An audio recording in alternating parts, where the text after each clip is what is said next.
बिस्मिल्लाहिर्रहमानिर्रहीम, अस्सलाम वालेकुम। स्पोर्ट्स ऑन आप देख रहे हैं और मैं हूं आसिफ खान। उम्मीद है कि आप सब अच्छे होंगे। पाकिस्तान क्रिकेट के हालात बहरहाल अच्छे नहीं है। कौमी टीम ऑस्ट्रेलिया में मौजूद है और दूसरा टेस्ट मैच खेलना शुरू करेगी 26 दिसंबर से, which is called the boxing day as well.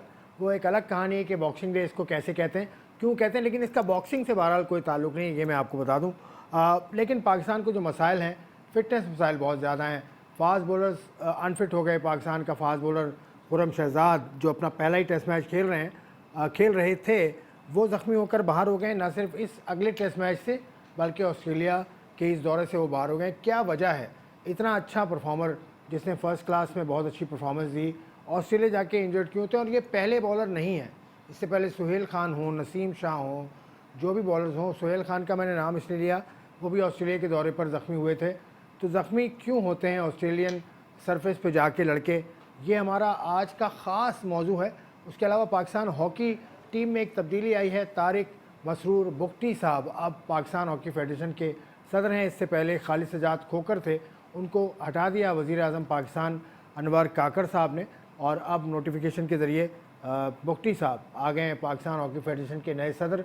उसके अलावा पाकिस्तान की वुमेन टीम भी खेल कर वापस पहुँच चुकी है, न्यूजीलैंड से बहुत अच्छा खेली। उसके अलावा स्क्वॉश का टूर्नामेंट जारी है। लेकिन आज का मौजू हमारा क्रिकेट होगा। मेन मेरे दो मेहमान मेरे साथ होंगे। एक का नाम है अब्दुल रऊफ़, जो साबिक टेस्ट क्रिकेटर हैं, और उसके अलावा उनकी जो नज़र है वो बहुत शानदार है। उन्होंने बहुत बारीक बीनी से जायज़ा लेते हैं वो क्रिकेट के मामलों पे, क्योंकि पढ़े लिखे भी हैं। पढ़े लिखे इन अ सेंस लिटरली ही हैज़ 2 मास्टर्स डिग्रीज़, जो मुझे मालूम है। बाकी अगर कमी बेशी कुछ हुई तो रऊफ़ उसको करेक्ट करेंगे। उनके साथ होंगे मोहसिन शेख। मोहसिन शेख हैं परफॉर्मेंस एनालिस्ट। इससे पहले परफॉर्मेंस एनालिस्ट वो रह चुके हैं लाहौर कलंदर्स के। उससे पहले, बल्कि अभी हाल ही में अफ़गानिस्तान की टीम जिसने वर्ल्ड कप खेला, उसके परफॉर्मेंस एनालिस्ट थे। और आजकल बांग्लादेश की टीम के साथ मुंसलिक हैं और दौरे न्यूजीलैंड पर बांग्लादेश की टीम इस वक्त मौजूद है। तो न्यूजीलैंड से मोहसिन शेख मुझे ज्वाइन करेंगे आफ्टर दिस ब्रेक।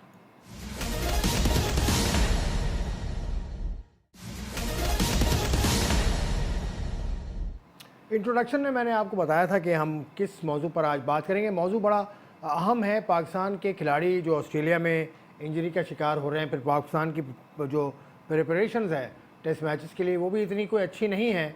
हमें ऐसा न दिखाई दिया कि पहले टेस्ट से पहले पाकिस्तान के जो टीम डायरेक्टर हैं, उन्होंने यहाँ तक कहा कि उन्हें सहूलियात पर कुछ शिकायत हैं। बहरहाल ये शिकायत अब हैं कि नहीं है, इस हवाले से बात होगी। मेरा पैनल मैंने आपको बताया था ब्रेक पे जाने से पहले भी कि अब्दुल रऊफ़ साबिक टेस्ट क्रिकेटर हैं, वो उन्होंने मुझे ज्वाइन किया है। और मोहसिन शेख साहब उन्होंने ज्वाइन किया। रऊफ़ के बारे में मैंने कहा था इन्होंने 2 मास्टर्स किए हुए हैं, तो बाकी बातें तो छोड़ें। रऊफ़ भाई, पहले तो आपको सलाम पेश करूंगा, उसके बाद ये कितने कितने मास्टर्स आपके हो गए? 2 मैंने कहे थे, ठीक ठीक कहा मैंने? ये जी, दो दो तो तो मैंने वो किए मैंने थे। किए तो थे। एक तो मैंने एक जो मैंने हमारे जो हमारे प्रोफेसर प्रोफेसर साहब थे साहब थे उनके ही उनके ही फरमाइश फरमाइश। थी अपने जो मेरा जी, क्योंकि मेरा ताल्लुक ही कश्मीर से है, तो उन्होंने कहा कि कश्मीर अफेयर्स में भी मास्टर करे, तो मैंने फिर उनकी फरमाइश पे उसमें भी कर लिया।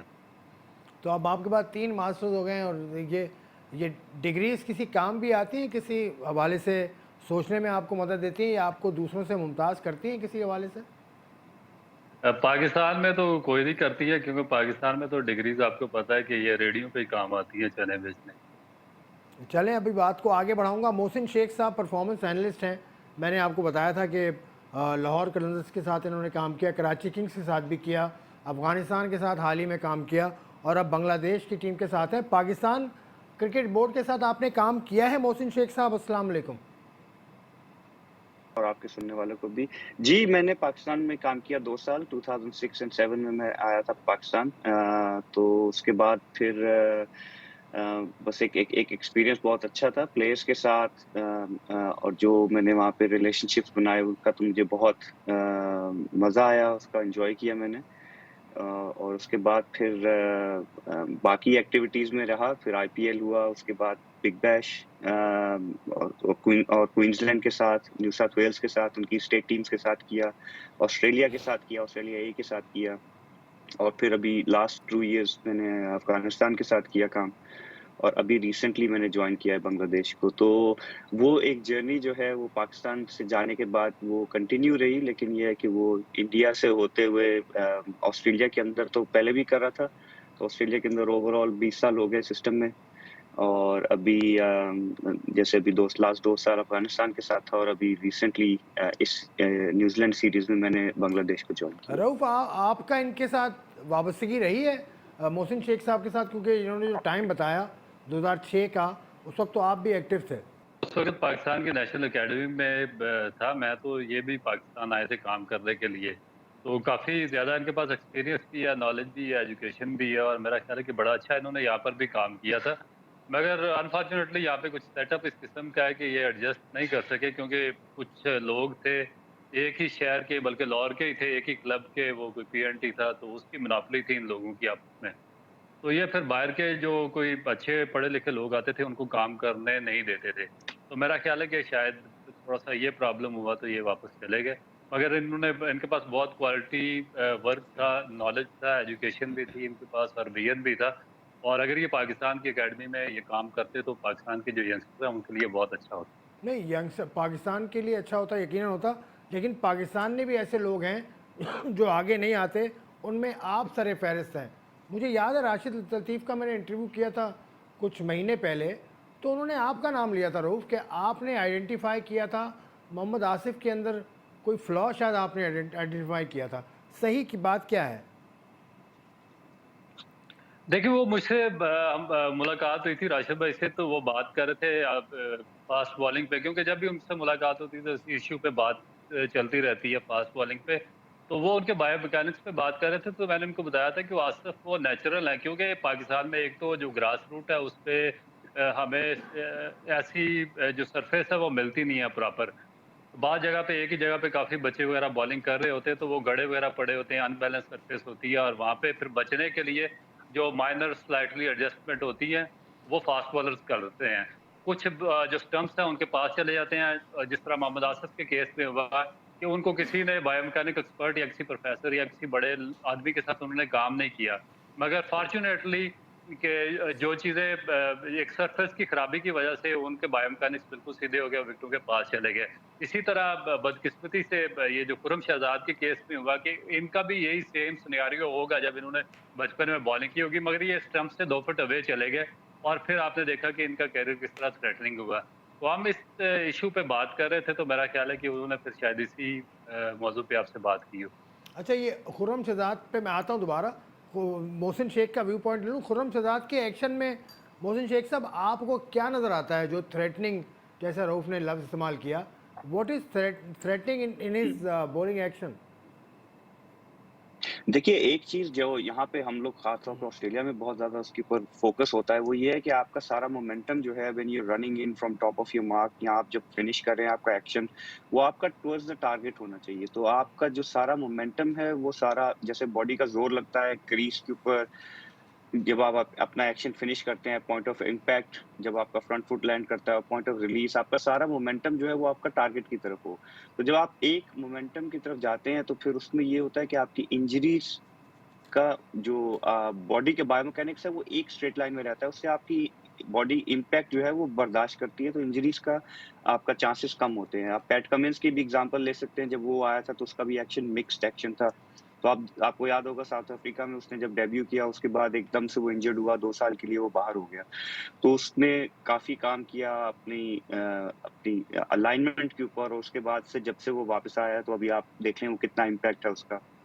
तो ये बेसिक एक चीज़ है कि आपका सारा जो जो मोमेंटम है वो सारा टुवर्ड्स द टारगेट होना चाहिए। खुर्रम शहजाद जो है वो जंप आउट करते हैं, उनकी अलाइनमेंट ऑफ हो जाती है और उसके बाद फिर उनका जो जो मैकेनिक्स हैं वो ऑपोज़िट साइड पे काम करते हैं, जिसकी वज़ह से वो उनका जो लोड है वो बॉडी जो है वो डिस्ट्रीब्यूट इवनली नहीं होता, जिसकी वज़ह से उनकी इंजरीज़ के जो है वो ऑलवेज़ रिस्क है। तो अभी रऊफ़, जैसे आपके सामने एग्ज़ाम्पल है। जी, जी। मज़ीद बात करूँगा रऊफ़ भाई, ये तो फर्स्ट क्लास के सीज़न पे सीज़न खेला हुआ है खुर्रम शहजाद तो लोकल लेवल पे किसी कोच की नज़र से ये चीज़ नहीं गुज़री, एनएचपीसी में भी ये चीज़ नज़र नहीं आई, जो आप दोनों बता रहे हैं? देखिए बेसिकली होता ये है कि उस पे इतना ज़्यादा एक तो हमारे कोचेज़ इस म्यार के नहीं है कि वो फाइंड आउट कर सके कि कौन-कौन से फ्लॉज़ हैं, और जब टीवी पर आते हैं हमारे अक्सर प्लेयर्स, तो उस वक़्त फॉल्ट का पता चलता है।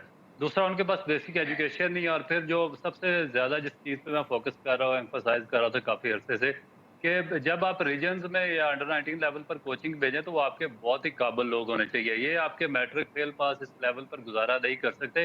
ये काफ़ी अरसे से बच्चों की जो बर्बादी है उसका बायस बन रहे हैं, और कंटिन्यूअसली जो हमारी मैनेजमेंट आती है पाकिस्तान क्रिकेट बोर्ड की, वो ऐसे लोगों को ओबलाइज़ करती जा रही है, और हमारे जो यंगस्टर्स हैं वो बिल्कुल ही सिस्टम से आउट होते जा रहे हैं। तो वो एक तो ये प्रॉब्लम है, दूसरा ये है कि इनको मैं लाहौर कलंदर का पार्ट था जब हमने पहला ट्रायल प्रोग्राम किया था, तो सरगोदा से जब इनको हमने सेलेक्ट किया था, उस वक़्त भी इसी एक्शन से बॉलिंग करते थे। तो मैं तो फिर क्योंकि पीसीबी के सेटअप पे रहा नहीं, तो 5 साल के बाद दोबारा इनको मैंने टेस्ट मैच में देखा अब, तो ये 5-6 साल के बाद भी सेम उसी एक्शन से बॉलिंग कर रहे थे, जिस एक्शन से हमने इनके ट्रायल लिए थे और वहाँ पर देखा था।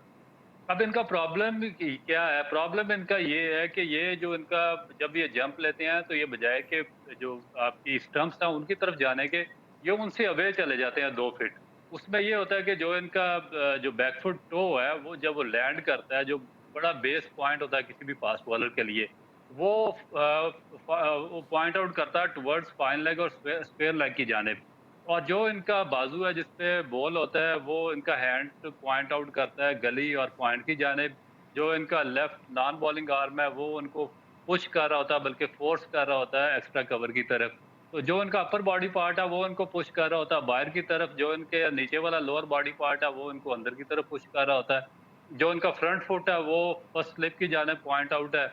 तो ये टोटल एक ना अलाइनमेंट इनकी बॉडी की कंप्लीटली रॉन्ग है, और इसमें जब टेस्ट मैच ये खेले हैं तो इनको बहुत लंबी बॉलिंग करनी पड़ी है 2 इनिंग्स में। तो उसमें फिर जब आप फोर्सफुली लेफ्ट हैंडेड बैट्समैन को अपनी बॉडी के अगेंस्ट अलाइनमेंट के खिलाफ जाकर बॉलिंग करेंगे दूसरी तरफ, तो फिर ये इंटरकोस्टल या रिब केज इंजरी आपकी हर सूरत में होनी होनी थी। और ये जब दोबारा आएँगे, अगर इन्होंने इसको रिकवर ना किया प्रॉपर्ली, तो इनको फिर दोबारा भी ये इंजरी हो सकती है। ये बड़ा तफसील से बताया मोहसिन। रऊफ़ ने जो बात की, इसको ठीक कैसे करें? इसमें आप कुछ ऐड करें पहले अगर करना चाहें, जी, जी। फिर इसकी ठीक जी, करने की रऊफ़ ने तरफ जो आएँ। बात जी, रऊफ़ ने जो बात की है वो बिल्कुल सही है, और ये जैसे जो इनिशिएट होती है वो तभी से इनिशिएट होती है जब आपकी मोमेंटम जो है वो टारगेट की तरफ नहीं है, और टारगेट ज़ाहिर है स्टंप्स हैं। जब आप जंप आउट करते हैं तो फिर जब आपकी अलाइनमेंट ऑफ होती है, तो ये जो बाकी एक्सप्लेन किया रऊफ़ ने, उनकी अपर और लोअर बॉडी का जो अलाइनमेंट ऑफ होता है वो वहीं से शुरू हो जाता है। और वो क्योंकि आप एक पेस में भाग रहे होते हैं, तो वो सारा कुछ उस अलाइनमेंट जो है वो सब रिज़ल्टेड है जब आप जंप आउट कर लेते हैं और आप फाइन लेग की तरफ हैं, और आपका टारगेट जो है वो आपके अगेंस्ट अलाइनमेंट के अगेंस्ट है। तो उसमें फिर आप अगेंस्ट द बॉडी फोर्स काम कर रहे हैं। साइड स्ट्रेन, रिब इंजरी ये कॉमन इंजरी है, कॉमन प्रॉब्लम है। बैक स्ट्रेस फ्रैक्चर ये कॉमन प्रॉब्लम है, बिकॉज़ जब आप डिलीवर कर रहे हैं तो आपको अपने आप को अलाइनमेंट करना है, तो आप फोर्सफुली अलाइन कर रहे हैं जो अपने आप को, तो ये कॉमन इंजरीज़ हैं। Lower back, side strain, rib injury. एक और चीज़ मैं ऐड करना चाहूँगा कि यहाँ पे ऑस्ट्रेलियन ग्राउंड्स जो हैं, रऊफ़ खेले हैं टेस्ट यहाँ पे भी। यहाँ पे ऑस्ट्रेलियन ग्राउंड्स जो हैं, they are very heavy grounds. अब उसके हैवी। लिए आपको कंडीशन होना ज़रूरी है। अब यहाँ पे इन्होंने आते सारे लंबे स्पेल किए। आप जब यहाँ ऑस्ट्रेलिया ग्राउंड्स में आते हैं, तो यहाँ पे सैंड बेस्ड ग्राउंड्स हैं। मतलब जैसे कि आप बीच पे भाग रहे हैं। जब आप सैंड पे भागें या नॉर्मल ग्राउंड पे भागें, आपका आपका डिफरेंट ज़ोर लगता है बॉडी का। और फिर यहाँ पे जो ग्रास है, वो भी ग्रास हेवी होती है। वो इसलिए होती है क्योंकि ये मल्टीपर्पज़ स्टेडियम्स हैं, अच्छा। और ये फुटी के लिए वो ग्रास सूटेबल होती है। उसके अंदर 10% सिंथेटिक होती है, जो ख़ास तौर पे पर्थ में होती है। अब पर्थ का जो अब जब आप एक एंड पे खड़े होते हैं और आप सेंटर पे जो स्लोप है, और फिर स्लोप से आप दूसरी तरफ देखें, तो आपको ऐसे लगता है कि जैसे आप आधा आदमी जो है वो सिंक इन है दूसरी तरफ, इतना आई स्लोप सी। है। और वो अच्छा। रीज़न उसकी ये है कि वो ताकि आपकी ग्राउंड की ड्रेनेज अच्छी हो, वो फुटी के लिए जो है ये ग्राउंड फुटी क्या सूटेबल मतलब? होते हैं। फुटी तो उसमें फुटबॉल? फुटी। ऑस्ट्रेलियन फुटबॉल लीग जो यहाँ ओके। पे खेली ओके। जाती है विंटर के अंदर। अच्छा। और ड्रॉप तो in pitches? Australian football okay, okay. Drop in pitches उसी की वजह से होती हैं, क्योंकि अच्छा। वो होता ये है कि एएफएल जो है वो इक्वली स्पेंड करता है स्टेडियम बिल्डिंग में। जो ऑस्ट्रेलिया स्ट्रक्चर है उसके अंदर एएफएल जो है वो बिगेस्ट फाइनेंसर है स्टेडियम बिल्डिंग में। तो ये ओके। पर्थ स्टेडियम जब से बना है, ये वैका की जगह जब से पर्थ बना है स्टेडियम, तो उसका जो कंस्ट्रक्शन का मेजॉरिटी जो है वो एएफएल की तरफ से ही अच्छा। फाइनेंस्ड है। तो इसलिए वो अपने फेवर के हिसाब से उन्होंने ग्राउंड भी इसी तरह, एमसीजी भी ऐसे ही है। जहाँ पे ड्रॉप इन पिचेस हो गई हैं। एससीजी इज ओनली वन के जहाँ पे अभी ड्रॉप इन पिच नहीं है। एडिलेड में भी ड्रॉप इन पिच है। तो होता ये है कि क्योंकि स्क्वायर जो है वो काफी हार्ड होता है और वो एएफएल के प्लेयर्स के लिए वो इंजरीज का बायस बनता है। तो होता ये है कि ये डग आउट कर लेते हैं स्क्वायर को और इसको बाहर जाके ग्रो करते हैं ड्यूरिंग विंटर, और फिर इसको वापस लगाया जाता है स्क्वायर को, और फिर इसको सेटल किया जाता है before the cricket season starts. तो उससे आपकी जो पिचेस की हार्डनेस और ये वो सारी वो वापस आ जाती है जब इसको 1 माह पहले इंस्टॉल किया जाता है पिचेस को। तो अभी मैंने जब लास्ट टाइम मैंने ऑस्ट्रेलिया और पाकिस्तान का एक टेस्ट मैच किया था यहाँ पर, तफसील से वापस आ जाऊं, एक ब्रेक लेने की इजाज़त मुझे दें। जी अच्छा। फिर रऊफ की तरफ जाऊंगा। जो अच्छा। आपने बात की मोहसिन शेख, वो इस बात का खुलासा करती है कि ऑस्ट्रेलिया का सिस्टम बिल्कुल अलग है। ना सिर्फ वो खेलते अलग हैं, बल्कि खेल की तैयारी भी उनकी बिल्कुल मुख्तलिफ है, जिसमें इक्विपमेंट भी आता है, जिसमें ग्राउंड्स भी आते हैं। क्या खूबसूरती के साथ मोहसिन शेख ने बात का अहाता किया। इसी बात को मैं लेकर जाऊंगा रऊफ की जानिब इस ब्रेक के बाद।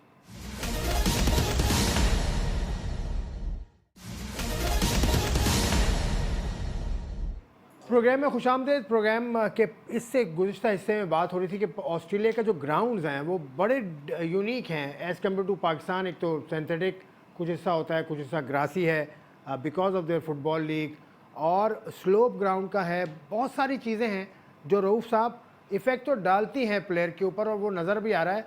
ये इफ़ेक्ट क्या हो सकता है, क्या इफ़ेक्ट डालती हैं, किस बॉडी पार्ट पे डालती हैं, और इससे निमटने का तरीका क्या होता है, क्या करना चाहिए पाकिस्तान क्रिकेट बोर्ड को या पाकिस्तान क्रिकेट टीम इंतज़ामिया को।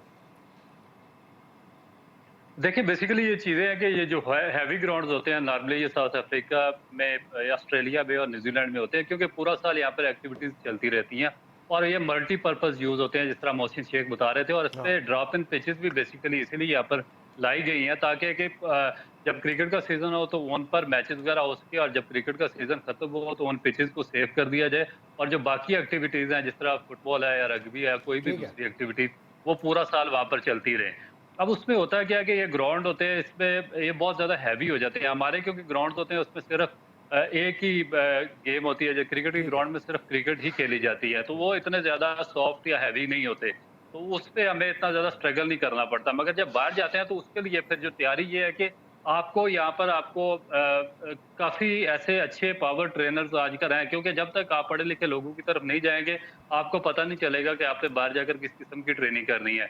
इसमें जो आपके लेग के मसल्स हैं, जो आपके काफ, जो आपकी थाइज और जो आपकी हैमस्ट्रिंग है और बैक है, ये बहुत ज़्यादा स्ट्रॉन्ग होनी चाहिए, क्योंकि जब आपकी ये थाइज, काफ, हैमस्ट्रिंग और ये बैक के मसल्स स्ट्रॉन्ग होंगे तो ये आपका जो अपर बॉडी है उसको भी सपोर्ट कर देंगे। हमारा होता है कि हमारे जितने भी बॉलर्स या ट्रेनर या ये लोग जाते हैं वहाँ पर, तो वो इनके मसल्स बहुत वीक होते हैं, ये काफ मसल, हैमस्ट्रिंग और ये जो दूसरे ये लोअर बॉडी पार्ट होता है। तो इसकी वजह से जब ये नीचे वाले मसल पे कोई थोड़ी-सी टिंगलिंग वगैरह होती है, तो फिर हम नीचे वाले मसल्स को सेव करने के लिए हम अपने जो ऊपर वाले बॉडी पार्ट्स हैं, उन पर एक्स्ट्रा प्रेशर डालना शुरू कर देते हैं, जो कि इस चीज़ के यूज़्ड टू नहीं होते। जब उन पर प्रेशर पड़ता है, तो फिर हमें इंजरीज़ होना शुरू हो जाती है, जिस तरह के हमारे अक्सर फास्ट बॉलर्स वहाँ पर जाकर अनफिट हो जाते हैं। तो मेरा ख्याल है कि अगर हम प्रॉपर प्रिपरेशन के साथ चलें, हम साइंस को साथ लेकर चलें, नॉलेज को साथ लेकर चलें और एजुकेशन को साथ लेकर चलेंगे, तो फिर ही हम इन चीज़ों को ओवरकम कर सकते हैं। अदरवाइज़ अगर पुराने मेथड के साथ, ओल्ड फैशन मेथड के साथ चलते रहे, तो फिर ये इंजरीज होती रहेंगी। ओल्ड फैशन मेथड है पाकिस्तान क्रिकेट बोर्ड का, क्योंकि मोहम्मद हफीज़ बड़े अच्छे खिलाड़ी रहे अपने टाइम में, लेकिन उनको क्या ये चीज़ों का आइडिया है या उनके पास कोचिंग कोई मेथोडोलॉजी है, कोई मेथड कोचिंग का उन्होंने सीखा हुआ है?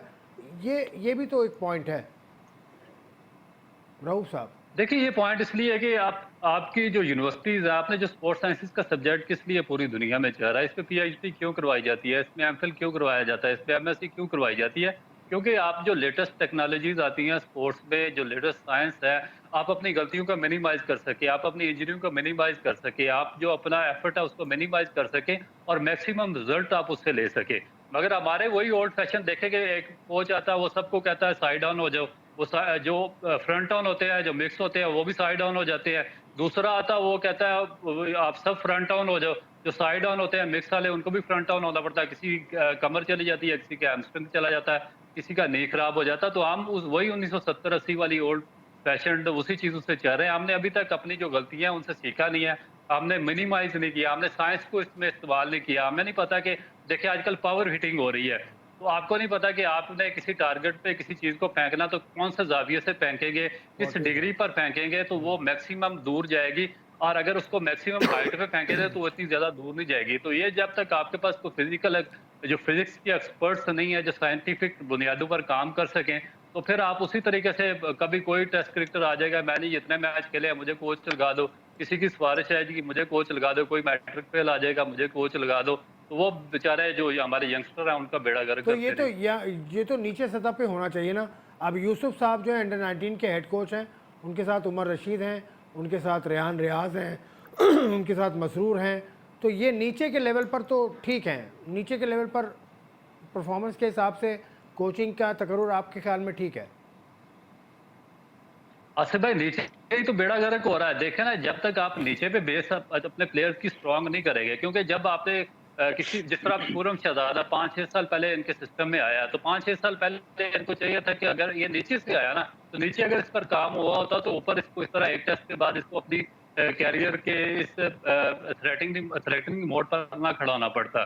तो जब एक नीचे से काम खराब है, मैं देखिए ना, आप सब लोग, मैं तो अपने पॉइंट पर बिल्कुल बेस करूंगा कि मैं एजुकेशन के बगैर किसी को नहीं मानता, चाहे आपने 500 टेस्ट मैचेस भी खेले हों। तो आपने देखे कि जब तक आप इस 21वीं 22वीं सदी में आप इसको साइंस को नहीं इन्वॉल्व करेंगे, टेक्नोलॉजी को नहीं इन्वॉल्व करेंगे, एजुकेशन को नहीं इन्वॉल्व करेंगे, साथ आप रिजल्ट प्रोड्यूस कर ही नहीं सकते।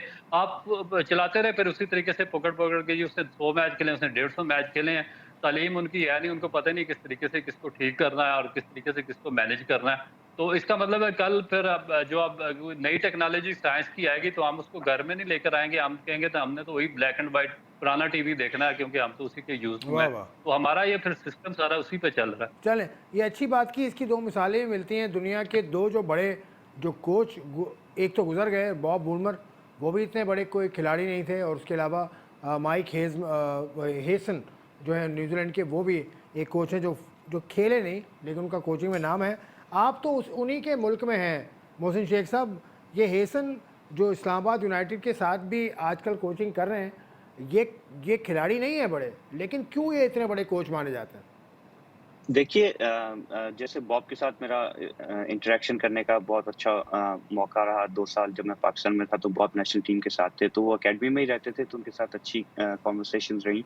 देखिए, असल चीज़ है आपने एम्ब्रेस करते रहना है। जैसे अभी रऊफ ने एक बहुत अच्छी बात की कि आपने अपने वक़्त के साथ-साथ अपने आप को जो एक तो अपडेट करते रहना है, और दूसरा जो-जो नई चीज़ें और नई इनोवेशंस आ रही हैं, उसको आपने एम्ब्रेस करना है। वो आप तभी एम्ब्रेस कर सकते हैं जब आप नॉलेज और उस चीज़ को एक्सेप्ट करेंगे। जब आप उस चीज़ को एक्सेप्ट नहीं करेंगे तो आप उसको एम्ब्रेस नहीं करेंगे, और जब आप एम्ब्रेस कर लेंगे, फिर आप उसके साथ इनोवेशंस और अपनी नई-नई जो आपकी कोचिंग टेक्निक्स हैं, उसके अलावा आपकी जो प्रिपरेशन टेक्निक्स हैं, वो उसको फिर आप इन्वॉल्व करते रहेंगे। जब आप उसको एक्सेप्ट नहीं करते, तो फिर आप, वही रऊफ वाली बात है कि आप फिर एक सेट मेथड के ऊपर चलते रहते हैं, और वो फिर सेट मेथड एक सर्टेन टाइम तक जाता है। और आप पाकिस्तान में आप देख लीजिए, एक एग्जांपल है, कितने लोग हैं जिन्होंने 2 टेस्ट खेले, 3 टेस्ट खेले, उसके बाद इंजर्ड हुए और फिर वो विल्डरनेस में गुम हो गए। उनका कोई कोई उसके बाद उनका परेशान हाल नहीं रहा, उनका कोई पता नहीं चला, सिस्टम में लॉस्ट हो गए। तो अभी एक एग्जांपल, रऊफ भी उस वक़्त अकेडमी में थे जब Anwar Ali under 19 world cup करके आए, परफॉर्म किया। उसके बाद जब वो अकेडमी में आया तो कोशिश ये थी कि जी वो इन स्विंग करते हैं लेकिन वो आउट स्विंग नहीं करते। तो उनको आउट स्विंग सिखाने के चक्करों में वो इतना उसको खराब किया कि वो अच्छा, सबसे पहले तो वो अनवर अली इंजर्ड के हो गए। टाइम पे आप थे एकेडमी में जी, उस जी, वक्त? तो मैं वो अकेडमी में ही कौन था। था जिसने फोर्स किया अनवर अली को? ये कहानी तो बस हमें वो पता है, कौन था वो जिसने फोर्स किया वो कि आउट स्विंग भी करो? वो अकेड वो अकेडमी में ही सारा कुछ हुआ। तो नहीं, उसको बस वो वो आदमी का वो उसको उसके बारे में सब लोग जानना चाहते हैं, क्योंकि अनवर अली। वो बस वो आकिब आकिब जावेद थे जी, मैं बता देता हूँ। अच्छा, आकिब जावेद, हो तो बड़े मायानाज कोच माने जाते हैं। आकिब जावेद तो डायरेक्टर हाँ हैं जी, बहुत एक मायानाज। फ्रेंचाइज के। जी जी अच्छा चलें, जी आज जी। ये नाम भी सामने आ गया। चलें।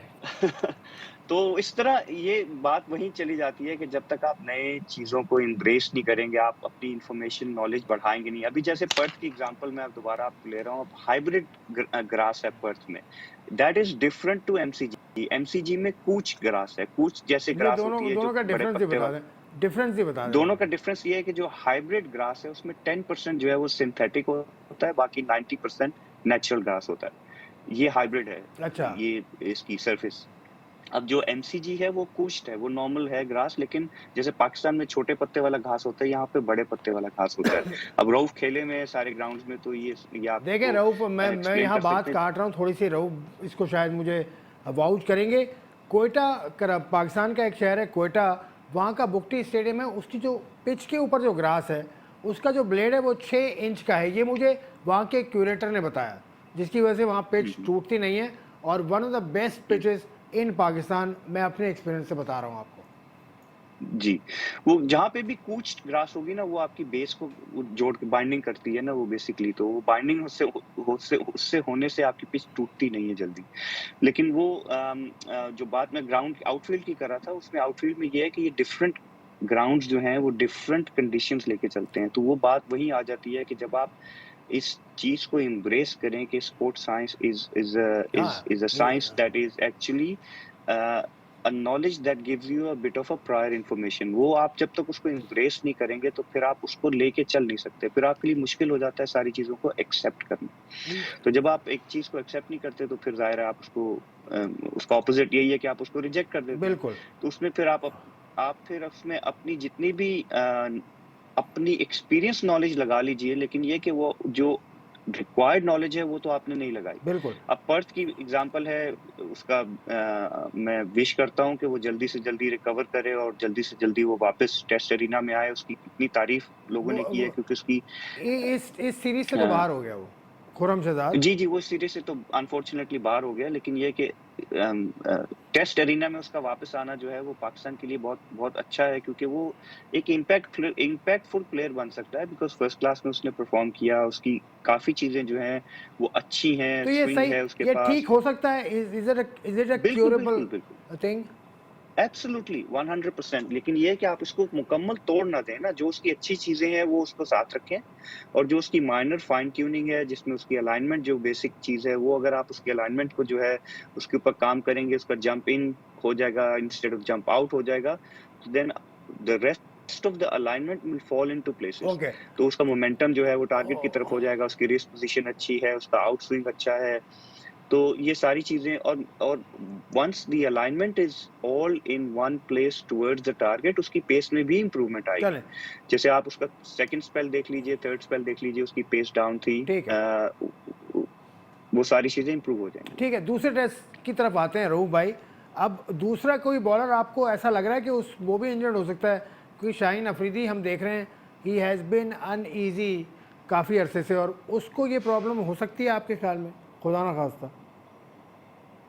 देखिए, मेरा ख्याल है कि शाहीन अफरीदी का आपने बिल्कुल दुरुस्त ज़िक्र किया और शाहीन अफरीदी को बिल्कुल प्रॉब्लम हो नहीं सकती, बल्कि प्रॉब्लम होगी। अच्छा। अगर उनको ये दूसरा टेस्ट भी खिलाया और फिर तीसरा टेस्ट मैच भी खिलाया गया। क्योंकि मैं पहले दिन से कह रहा हूँ कि जब तक उनका रिहैबिलिटेशन प्रोसेस, जब उनकी लिगामेंट इंजरी हुई है, उसके बाद उनको बहुत जल्दी वापस लाया गया। उनका रिहैबिलिटेशन प्रोसेस मुकम्मल नहीं था। अब ये जो हमारे डंब हेडेड हैं, इनको समझ नहीं आती कि रिहैबिलिटेशन प्रोसेस मुकम्मल करना क्यों ज़रूरी है एक फास्ट बॉलर के लिए। आप उसको वापस तो ले आएँगे, मगर जो उसका बेसिक मसल है, जिस पर उसकी पूरी बॉडी डिपेंड करती है, जो उसकी बॉलिंग की अलाइनमेंट है, जो उसका स्ट्रॉन्ग पॉइंट है, वो उसका फ्रंट नी है। और फ्रंट नी का लिगामेंट उसका रप्चर हुआ था और आप उसको लाने में जल्दी कर गए। अब उसने क्या करना था कि उसने अपने फ्रंट नी को बचाना था। उसने फ्रंट नी को बचाने के लिए उसने अपना फ्रंट नी थोड़ा-सा मिनिमाइज़ साइड पे करना शुरू कर दिया। वो आस्ता-आस्ता चलता-चलता कोई 6 इंच साइड पे चला गया। अब वो उसका लोड आना शुरू हो गया, उसने उसकी बजाय अपने जो ऊपर वाले जो बड़े मसल थे उसके, क्योंकि एक 6 फुट और 3-4 इंच का जो बॉलर होता है या आदमी होता है, उसके लिए बड़ा मुश्किल होता है कि अपने सारे जो बॉडी पार्ट्स होते हैं उनको प्रॉपर्ली मैनेज करना। उसने उसका लोड डाइवर्ट कर दिया अपने शोल्डर पे, अपनी साइड्स पर और अपने जो हिप के स्ट्रॉन्ग मसल थे उनके ऊपर। तो उसमें फिर उसने कोशिश की है, क्योंकि पेस वो कर रहा था 145, 146 तक।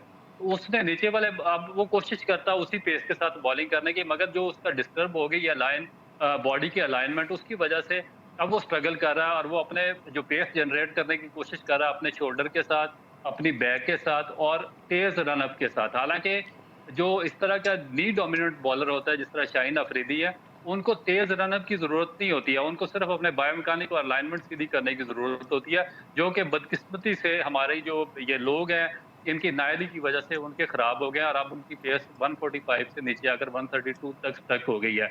मगर क्योंकि अब उनके दिमाग में एक यंग है, अग्रेशन है उनके अंदर, तो वो उसी नेचर के साथ बॉलिंग कर रहे हैं कि उनकी स्पीड 145 है और वो अभी तक उनको एडजस्ट नहीं हो रहा, उनको डाइजेस्ट नहीं हो रहा उनके माइंड में कि वो 132 के हिसाब से अपनी लाइन एंड लेंथ को मेंटेन करें।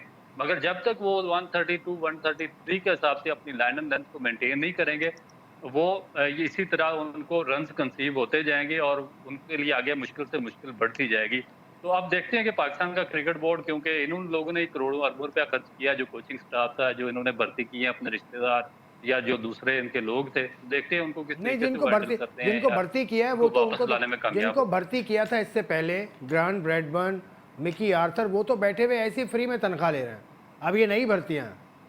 वो तो वो तो आसिफ भाई देखे, वो तो बाहर से कोचिंग कर रहे थे ना, वो तो पता नहीं अजीबो-गरीब कोचिंग लेकिन वो स्टाइल है, पैसे ले मौसम रहे हैं, आपके वो साथ बैठे हुए पैसे हैं। ले रहे हैं। ये कौन सा ऑनलाइन कोचिंग स्टाइल था कि आप इंग्लैंड में बैठे हुए पाकिस्तान से कोचिंग कर रहे थे, अभी भी पता नहीं किधर बैठे हुए कौन सी कोचिंग कर रहे हैं। उनको क्या परवाह, उनका ना लेना ना लेना देना, वो अपना कॉन्ट्रैक्ट करते हैं, थोड़े अरसे का पैसे बनाते हैं और निकल जाते हैं। उनको क्या प्रॉब्लम है पाकिस्तान आ रहे हैं, जीते पाकिस्तान की। चलें मोहसिन भाई, एक ब्रेक लेता हूँ, ब्रेक के बाद आपकी तरफ आ जाऊँगा, फिर हम तफसील से बात करेंगे पाकिस्तान की टीम का जो टेस्ट मैच दूसरा होगा उसकी तैयारी कैसी है, क्योंकि पहले टेस्ट मैच की तैयारी हमने देखी, उस पर हफीज़ साहब जो टीम डायरेक्टर हैं उन्होंने ख़ुद कह दिया था कि इतनी अच्छी उन्हें सरफेस नहीं मिली। अब उन्हें सरफेस मिली कि नहीं मिली, इस पर बात करूँगा इस ब्रेक के बाद।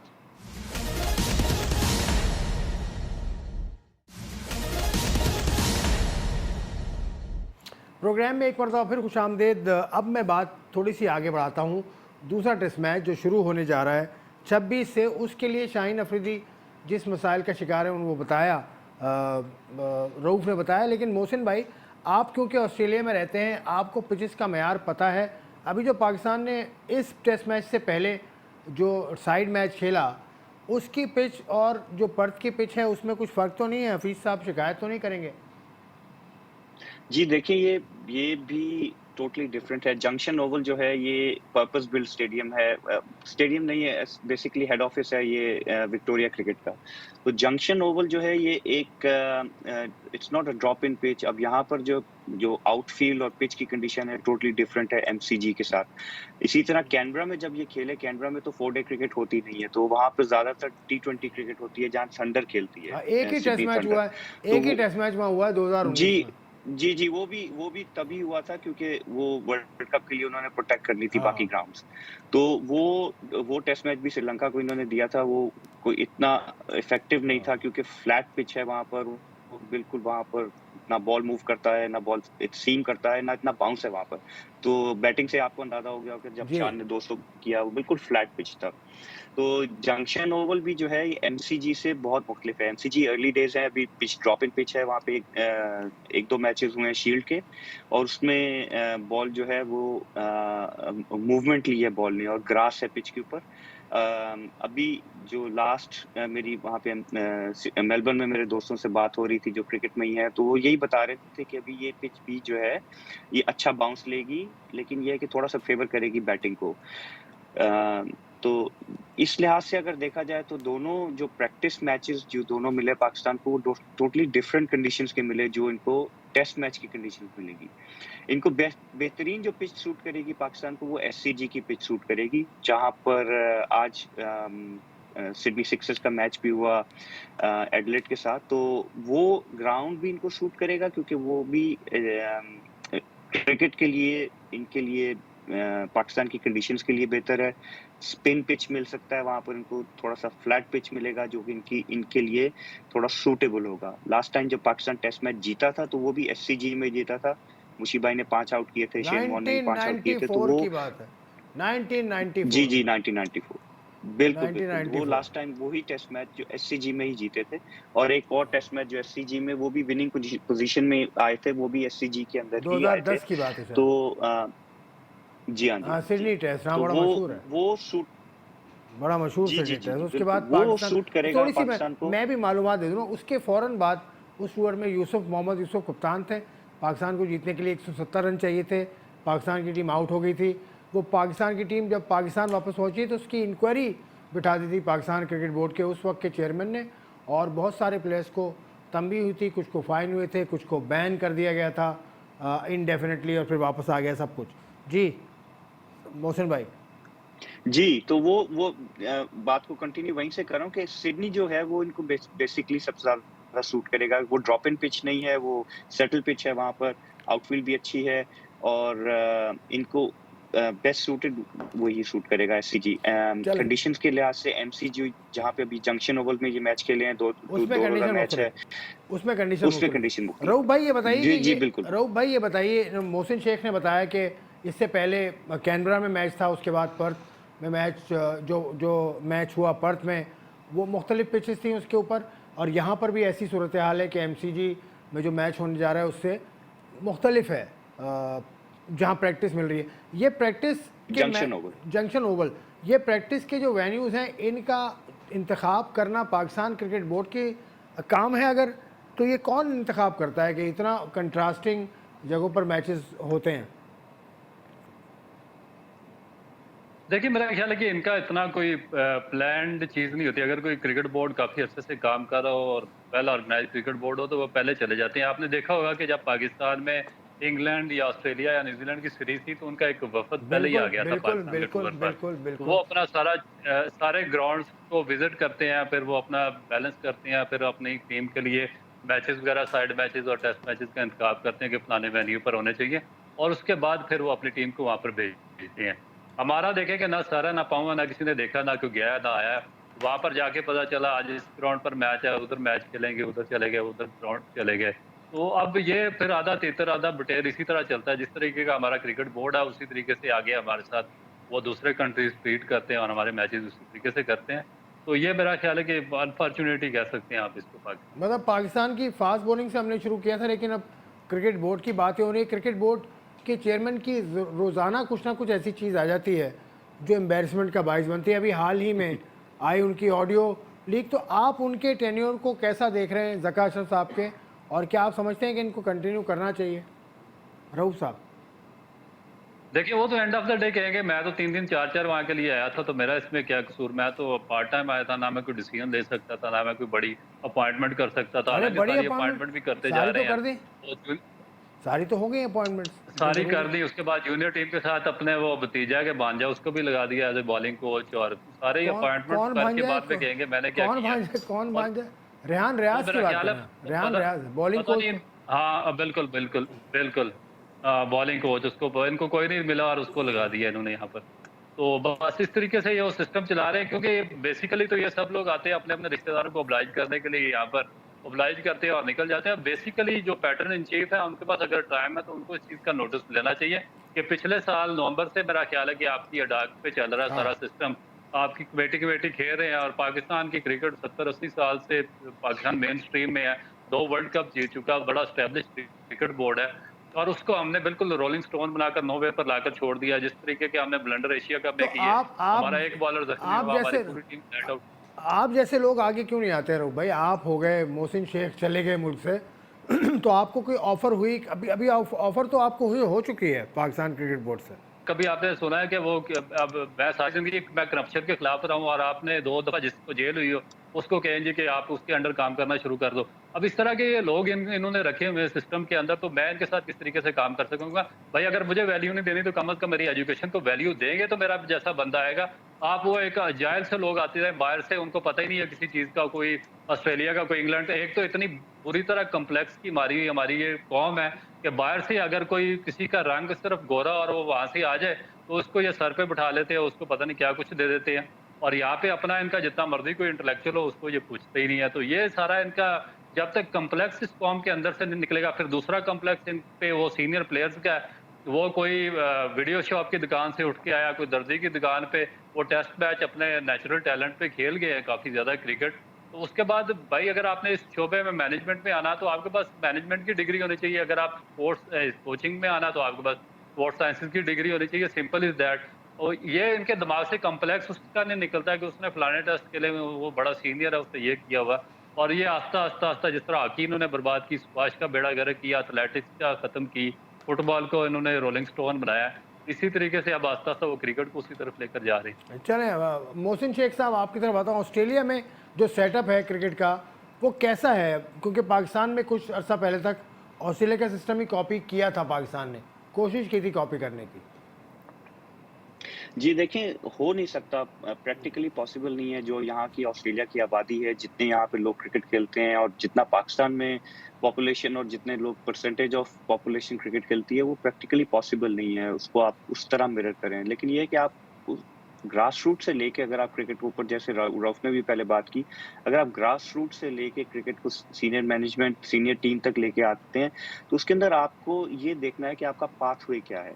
उस पाथवे में आप क्या आइडेंटिफाई कर रहे हैं, उस पाथवे में आप क्या प्रोवाइड कर रहे हैं लड़के को जो अंडर 16, अंडर 17 से लेके चल रहा है, उसको आप कैसे उसको तैयार कर रहे हैं कि वो नेशनल टीम के लिए अवेलेबल हो। इन फ्यू ईयर्स टाइम वो कैसे अवेलेबल हो, रेडी हो कि जब वो नेशनल टीम में आए तो वो उसके लिए सारा पाथवे क्रॉस करके आए। उसके जो छोटे-छोटे फ्लॉज़ हैं जो जी आपने हाँ। आइडेंटिफाई किए हैं उस रास्ते में, उस पाथ में, उनको आप फ्लॉज़ को रिमूव करते हैं ताकि जब वो नेशनल टीम में आए तो वो एक रेडी प्रोडक्ट हो। एक ऐसा प्रोडक्ट हो कि जो आपको लॉन्ग टर्म सर्व करे, एक ऐसा प्रोडक्ट हो जो आपके लिए 100 टेस्ट मैचेस खेले। अभी जितने भी आप देख लीजिए रिसेंटली रिटायर्ड प्लेयर्स हैं, या अभी वो वार्नर है, ये वो 100 से ज़्यादा टेस्ट मैचेस खेले हैं। हमारे यहाँ पाकिस्तान में 100 टेस्ट मैच खेलना एक बहुत बड़ी दूर की बात कंसिडर हाँ। की जाती है कि जिसने 100 टेस्ट मैच खेले हैं, क्योंकि यहाँ पे आप तकरीबन 12 साल के क्रिकेट खेलें तो आपके 100 टेस्ट मैच हो जाते हैं। तो वो प्रोडक्ट ऐसा तैयार कर रहे हैं, प्लेयर्स जो हैं वो 100 टेस्ट मैचेस के प्लेयर हों। उसके साथ-साथ आपके व्हाइट बॉल के प्लेयर्स भी वो उसी हिसाब से आइडेंटिफाई करते हैं कि ये व्हाइट बॉल के लिए सूटेबल है, तो इसको व्हाइट बॉल के लिए ही आपने यूज़ करना है। जैसे जेसन बेरेंडोर्फ एक एग्ज़ाम्पल है, left arm fast swing bowler है, उसको उन्होंने व्हाइट बॉल के लिए ही यूज़ किया है। वो आईपीएल पिछले 4-5 साल से खेल रहा है। तो ऐसे ऐसे सिस्टम जो है वो ब्रीड करता है ऐसे प्लेयर्स। जब आप ऐसा सिस्टम सेटअप कर लेंगे तो आपको ये नहीं देखना कि आपके कितनी टीमें फर्स्ट क्लास खेल रही हैं, आपकी कितनी टीमें जो है वो अंडर 19 खेल रही हैं। आपको सिस्टम जो है वो ऐसा प्रोड्यूस करना है कि जिसमें आपके प्लेयर्स जो हैं वो ब्रीड हों। उसमें आपके मल्टीपल ब्रीड, अब ऑस्ट्रेलिया की पॉपुलेशन और पाकिस्तान की पॉपुलेशन का कोई कंपैरेटिव नहीं है। कोई अब कोई ऑस्ट्रेलिया मुकाबला को सिर्फ और सिर्फ जो कंपटीशन दे रही है आज के दौर में, वो सिर्फ इंडिया की टीम यहाँ पे आके कम्पीट कर रही है या साउथ अफ्रीका कम्पीट कर रही है। और पाकिस्तान की पॉपुलेशन कोई ऐसी नहीं है कि कोई आप ये ना कह सकें कि वो कम्पीट नहीं कर सकते। लेकिन बिकॉज़ हमारा सिस्टम ब्रीड नहीं कर रहा, आप देखिए 2-3 इंजरीज़ हुई आपके फास्ट बॉलर्स को, तो आपके पास नीचे से ब्रीड आपको ऐसे लगता है कि जैसे कोई फास्ट बॉलर है ही नहीं, हुँ। कुछ स्पिनर आपके पास है ही नहीं। तो मतलब वो जब तक सिस्टम का आपका फ्लॉ नहीं खत्म होगा, आपके प्लेयर्स का फ्लॉ चलें खत्म नहीं हो सकता। चलें ठीक है मोहसिन भाई, आपने बहुत तफसील से बात बता दी। आप से बस इतना ही, क्योंकि प्रोग्राम ख़त्म कर रहा हूँ। आखिरी कमेंट्स में रऊफ़ साहब से लूँगा। रऊफ़ साहब, ये जो इन्होंने नुस्खा बताया ये तो बड़ा मुश्किल है। पाकिस्तान में तो ये सिस्टम ऐसा बन ही नहीं सकता। आजकल डिपार्टमेंटल प्रेसिडेंट कप चल रहा है और उसका मयार मैं देखता हूँ कराची के अंदर HSC डिपार्टमेंट है, गनी ग्लास है, और भी डिपार्टमेंट्स हैं, लेकिन मज़ा नहीं आ रहा उसमें उस मुकाबलों को देखने का। देखिए आएगा बिनिया, जिस तरीके से मौसम बात कर रहा था, बिल्कुल एग्जैक्ट दुरुस्त बात उन्होंने की है, क्योंकि आपको जो सिस्टम है उसको स्ट्रॉन्ग करना पड़ेगा। ये यहाँ पर पाकिस्तान में क्या हो रहा है कि पर्सनैलिटीज़ को स्ट्रॉन्ग किया जा रहा है, वन मैन शो चलाया जा रहा है। जो आता है कहता है कि मेरी मर्ज़ी से चले, इस तरह सिस्टम चलता नहीं है। होना ये चाहिए कि सिस्टम स्ट्रॉन्ग हो और जो भी आए उसके रिवॉल्व करता रहे उसके सराउंडिंग में। अब बात ये कि यहाँ पे आप देखें कि ये डिपार्टमेंट जो स्ट्रक्चर है, उसके बाद जो ऑस्ट्रेलिया का और हमारा इसलिए कंपैरिजन नहीं हो सकता कि उनकी आबादी देखें, 3-4 करोड़ आबादी है, हमारी 25 करोड़ तक आबादी है, और फिर हम वेलफेयर स्टेट नहीं है, ऑस्ट्रेलिया वेलफेयर स्टेट है। फिर उनके पास 60-70 गेमों का और फ्यूचर है, उनके ओलंपिक्स में आप मेडल्स देखें, अपने मेडल्स देखें, आप कहाँ खड़े हैं, वो कहाँ पर खड़े हैं। फिर उसके बाद हमारी वहाँ पे एजुकेशन फ्री है, वहाँ पर मेडिकल फ्री है, वहाँ पर सारा कुछ फ्री है। हमारे यहाँ पे तो कुछ भी नहीं है, हमें तो सारा कुछ वो खुद ही अफोर्ड करना पड़ता है। उसके बाद ये हमारा उनके साथ कंपैरिजन हो ही नहीं सकता। अब दूसरी बात ये है कि आप जिस तरह ये सिस्टम चला रहे हैं, इनका फर्स्ट क्लास इनकी प्रायोरिटीज़ में शामिल नहीं है, क्योंकि आपको पता है, मुझसे ज़्यादा आपको पाकिस्तानी हमारे लोगों की साइकी का पता है कि वो जहाँ पर पैसा आता है सारे उसमें इन्वॉल्व हो जाते हैं। पैसा T20 में आ रहा है, PSL में आ रहा है, शॉर्ट फॉर्मेट में आ रहा है, ये उसी को फ्लोरिश कर रहे हैं। इनकी जो प्रायोरिटीज़ में जो फर्स्ट क्लास या लॉन्ग फॉर्मेट शामिल ही नहीं है। अभी आपने जो डिपार्टमेंट्स का तज़किरा किया, तो 2 दिन पहले इन्होंने एचईसी को कहा जी टूर्नामेंट हाँ, शुरू होने से पहले कि इसीलिए मैंने नाम यूनिवर्सिटीज के लिया। ट्रायल कराएं और टीम हाँ, सेलेक्ट करें और फिर उनको डाल दें। अब देखिए कि ये कैसे दुनिया में कहीं ऐसे मुमकिन है कि 2 दिन पहले आप टूर्नामेंट शुरू हो रहा है, 2 दिन पहले आप किसी डिपार्टमेंट को फ़ोन करें, अपनी टीम बनाएं, यूनिवर्सिटीज के ट्रायल लें और फिर उनकी क्रिकेट कराना शुरू कर दें। यानी कि ऐसा बोगस तरीन सिस्टम मैंने अपनी ज़िंदगी में और इस तरह का यानी कि गैर ज़रूरी किस्म का सेटअप मैंने कहीं नहीं देखा, जिसमें इनकम्पिटेंसी और इनएलिजिबिलिटी अपनी टॉप पे होती है। तो वो उसको अब इस टूर्नामेंट को जिसमें 8 टीमें हैं उसको खत्म कितने 1 महीने में खत्म कर रहे हैं सारे का सारा। मसलन कि इनकी सारी की सारी आइज़ और सारा इनका पीएसएल पे है कि T20 पे, किसी T20, तरीके से वहाँ से हम अपना सारा सिस्टम T20 लेके आ में जाएँ। बहुत बिल्कुल शुक्रिया, ठीक है। बहुत जस्ट एक चीज शुक्रिया। ऐड कर दूं आसिफ भाई, जल्दी से, जस्ट जल्दी एक से, चीज ऐड कर जल्दी दूं। से। फर्स्ट क्लास सिस्टम जो है, फर्स्ट क्लास सिस्टम आपका जो है ये प्रोलॉन्ग होना चाहिए ताकि टाइम डिफरेंट कंडीशंस में खेलें, क्योंकि अच्छा जैसे ही, जैसे बिल्कुल अभी ठीक रॉक ने कहा, कहा 1 महीने में सिस्टम, 1 महीने में आप सारा फर्स्ट क्लास नहीं करा सकते, आपको प्रोलॉन्ग करना चाहिए। बिल्कुल हमारा ठीक, यहाँ पे 6 महीने में फर्स्ट क्लास खत्म बिल्कुल होता ठीक, है। बिल्कुल ठीक। सितंबर से शुरू होकर मार्च तक first class thank 4 day games चलते हैं, डिफरेंट कंडीशंस में खेलते हैं, कभी बारिश वाले कंडीशन में, कभी ड्राई कंडीशन में, कभी हीट कंडीशन में। तो आप सारे कंडीशन से आपकी बॉडी भी कंडीशन होती है, आपका प्लेयर भी कंडीशन होता है कि वो हर तरह के मौसम में, हर तरह बिल्कुल की पिच दुरुस्त, पे, हर तरह की ग्राउंड पे खेल के वो अपने आप को उस तरह से मयारी खिलाड़ी बना सके। बहुत शुक्रिया मोहसिन शेख साहब, बहुत शुक्रिया अब्दुल रऊफ साहब, आप दोनों ने बड़ी ही सैर हासिल गुफ्तगू की। I was feeling like a student, और ये दोनों लेक्चर्स दे रहे थे मुझे, और बहुत ही कमाल की बात की जाते जाते दोनों शुरका ने कि ऐसा सिस्टम हो कि जो लंबा हो और ताकि मुख्तलिफ वेदर्स में खेलें।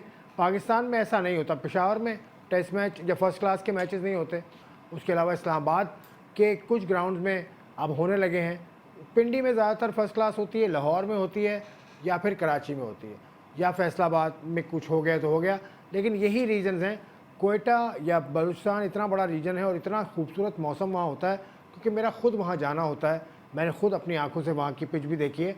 तो पूरा पाकिस्तान यूटिलाइज़ ही नहीं होता फर्स्ट क्लास के अंदर, तो पूरा पाकिस्तान तैयारी में यूटिलाइज़ नहीं करते हैं। बल ये था आज का प्रोग्राम, आपको पसंद आया हो तो आप हमारे यूट्यूब चैनल पे कमेंट्स में ज़रूर बताइएगा। इजाज़त दीजिए, खुदा हाफ़िज़।